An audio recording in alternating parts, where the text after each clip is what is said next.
നമസ്കാരം. ഒടുവിൽ സന്ദീപ് വാര്യർ എത്തേണ്ടടുത്ത് തന്നെ എത്തി. കാര്യം ഈ അട്ടയെ പിടിച്ച് മെത്തേ കിടത്താൻ ശ്രമിച്ചാൽ അത് കിടക്കില്ല.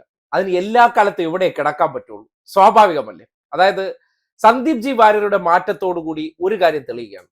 കാര്യം കോൺഗ്രസിലെ തലമുതിർന്ന നേതാക്കന്മാർക്കോ അവരുടെ മക്കൾക്കോ എപ്പോഴും ആശ്രയം, ആശ്വാസം, അവരുടെ ഭാവി എന്ന് കാണുന്നത് സംഘപരിവാറുകാരും, സംഘപരിവാറിനകത്ത് നിന്ന് മടുത്ത തലമുതിർന്ന അല്ലെങ്കിൽ ഇപ്പോഴത്തെ അവരുടെ ഫേസ് ആയിട്ടുള്ള ആൾക്കാർക്ക് ഏറ്റവും കൂടുതൽ കംഫർട്ട് സോൺ ആയിട്ട് പോയി നിൽക്കാൻ പറ്റുന്നത് എവിടെയെന്ന് ചോദിച്ചാൽ അത് ഇപ്പോൾ സന്ദീപ് ജി വാര്യരിലൂടെ തെളിയിച്ചിരിക്കുകയാണ്. കാര്യം അങ്ങോട്ടും ഇങ്ങോട്ടും പരസ്പര റിക്രൂട്ടിംഗ് നടക്കുന്നുണ്ടല്ലോ.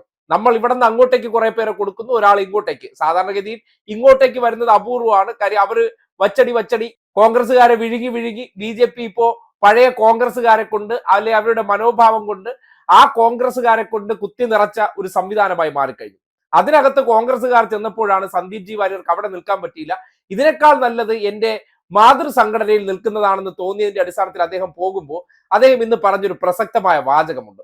അതിൽ നിന്ന് നമുക്ക് തുടങ്ങാം. വർഷങ്ങളായിട്ട് നല്ല ബന്ധമുള്ള ആളുകളാണ്. എല്ലാവരും പേരെടുത്ത് ലിജു അടക്കമുള്ള എല്ലാ ആളുകളുമായിട്ടും നിരന്തരമായി സംസാരിച്ചിട്ടുള്ള, തർക്കിച്ചിട്ടുള്ള, രാഷ്ട്രീയം പറഞ്ഞിട്ടുള്ള ആളുകളാണെങ്കിൽ പോലും ഉള്ളിൽ നല്ല സൗഹൃദം എല്ലാ കാലത്തും എല്ലാ രാഷ്ട്രീയ പാർട്ടിയുടെ പ്രവർത്തകരുമൊക്കെ ഒരു സൗഹൃദം കാത്തു സൂക്ഷിച്ചു വന്നിട്ടുള്ള ആളാണ്. ഈ രാഷ്ട്രീയത്തിനപ്പുറം വ്യക്തിപരമായ സൗഹൃദങ്ങൾ, മാനവികമായിട്ടുള്ള ബന്ധങ്ങളൊക്കെ നിലകൊള്ളണം എന്നാണ് ഞാൻ എക്കാലവും ആഗ്രഹിച്ചിട്ടുള്ളത്. ആ രീതിയിലാണ് എന്റെ പെരുമാറ്റം എല്ലാ കാലത്തും ഉണ്ടായിട്ടുള്ളത്. കേട്ടല്ലോ, നമ്മൾ നേരത്തെ ചർച്ചയിലൊക്കെ ഉണ്ടെങ്കിലും ആത്മബന്ധമായിരുന്നു, സ്നേഹമായിരുന്നു. നമ്മൾ ഈ ഗോതയ്ക്ക് പുറത്ത്, അതായത് ചർച്ചയ്ക്ക് പുറത്തേക്ക് വന്ന ഞങ്ങൾ പരസ്പരം കെട്ടിപ്പിടിച്ച് നടന്നവരാണെന്ന് അദ്ദേഹം അവകാശപ്പെടുന്നുണ്ട്. അങ്ങനെ പറഞ്ഞ സന്ദീപ് വാര്യർ ചിലതൊക്കെ അങ്ങ് മറന്നുപോയിരിക്കുകയാണ്. കാര്യം സന്ദീപ് ജി വാര്യരുടെ വരവോടുകൂടി കോൺഗ്രസിനകത്തുനിന്ന് രാജിവെക്കേണ്ട അവസ്ഥയിലേക്ക് എത്തിയിരിക്കുകയാണ് ചാമക്കാലം. എന്തുകൊണ്ടെന്നല്ലേ? കാര്യം ഈ ചാനൽ ചർച്ചയിലെ സ്നേഹമൊക്കെ എന്ന് പറഞ്ഞാൽ സന്ദീപ് ജി വാര്യർ എന്ന് പറയുന്നത് കേട്ടപ്പോൾ തോന്നി ഇവർ തമ്മിൽ പരസ്പര അണ്ടർസ്റ്റാൻഡിങ്ങിലോടുകൂടി ചില കാര്യങ്ങളൊക്കെ പറയുമെങ്കിലും ചാമക്കാലയെടുത്ത് പറഞ്ഞത് കുറച്ച് കടന്ന കൈയായിരുന്നു. ചാമക്കാല ചിലപ്പോൾ കട്ടയെ കൊണ്ടുവച്ചാൽ മറക്കാത്ത രീതിയിലാണ് ഒരു ദിവസം ചാനൽ ചർച്ചയിൽ ഈ സ്നേഹത്തിന്റെ നിറകുടമായി മാറിയ സന്ദീപ് ജി വാര്യർ അദ്ദേഹത്തെ അഭിസംബോധന ചെയ്തു. എങ്ങനെയതല്ലേ ഒന്ന് കണ്ടേ? എന്താണ് ഇമാതിരി തെമ്മാടികളെ കൊണ്ടുവന്ന് ഇന്ത്യയുടെ പ്രധാനമന്ത്രി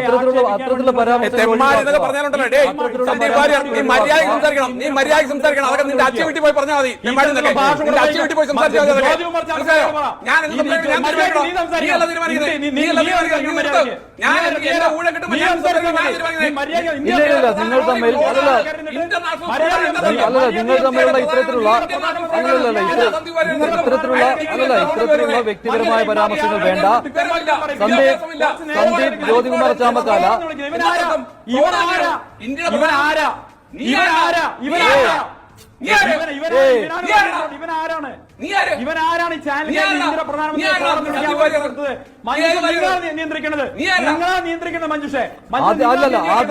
ഞാൻ ചിരിക്കണോ അല്ലെങ്കിൽ കരയണോ? ഗതികേട് ഓർത്തിട്ട് കരയണോ? ഞാൻ ഒന്നുമില്ലെങ്കിലും സതീശന് ചാമക്കാളയെക്കാളും വലുത്. കാര്യം ചാമക്കാളയിൽ നിന്ന് കിട്ടാൻ പറ്റുന്ന എല്ലാം മനസ്സിലായി കഴിഞ്ഞു. അതിൽ നിന്ന് ഇനി മാക്സിമം ഔട്ട്പുട്ട് വന്നു കഴിഞ്ഞു, മണ്ടര് ബാധിച്ചു കഴിഞ്ഞു. ഇനി അതിനെയും കൊണ്ട് നടന്നിട്ട് വലിയ കാര്യമില്ല.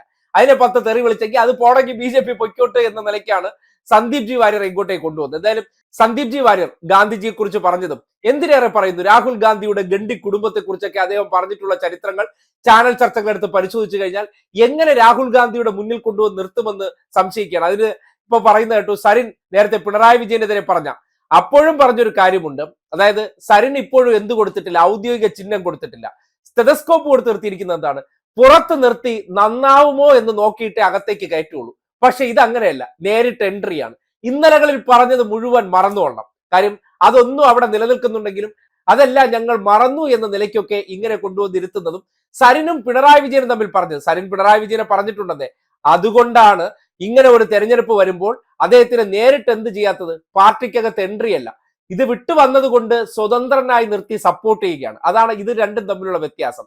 ഇപ്പോ സന്ദീപ് ജി വാര്യർ പറഞ്ഞ മുഴുവൻ ഡിമാൻഡും അംഗീകരിച്ചതായിട്ടാണ് മനസ്സിലാക്കാൻ കഴിയുന്നത്. അതായത് പ്രതിപക്ഷ നേതാവ് സ്ഥാനം ഒഴിച്ച് വേറെ എന്ത് വേണോ തരാം. അപ്പോ KPCC പ്രസിഡന്റ് ആകണമെന്ന് പറഞ്ഞാൽ നാളെ സുധാകരനെ എടുത്ത് വെളിക്കളയും.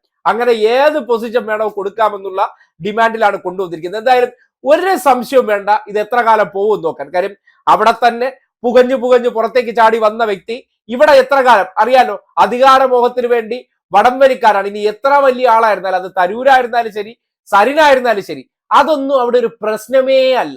വന്നു കഴിഞ്ഞാൽ പഴയ മാടമ്പിത്തരങ്ങൾ എല്ലാം ഉള്ളിടത്ത്, പിന്നെ ഒരു മാടമ്പി മൈൻഡ് ഉള്ള ഒരു വ്യക്തിയാണ് ഈ പറയുന്ന സന്ദീപ് ജി വാര്യർ. അങ്ങനെ ഒരു മാടമ്പിത്തരങ്ങൾ തമ്മിലുള്ള ഒരു ഏറ്റുമുട്ടലിനും അവസരം ഉണ്ടാകുകയാണ് ചെയ്തിരിക്കുന്നത്.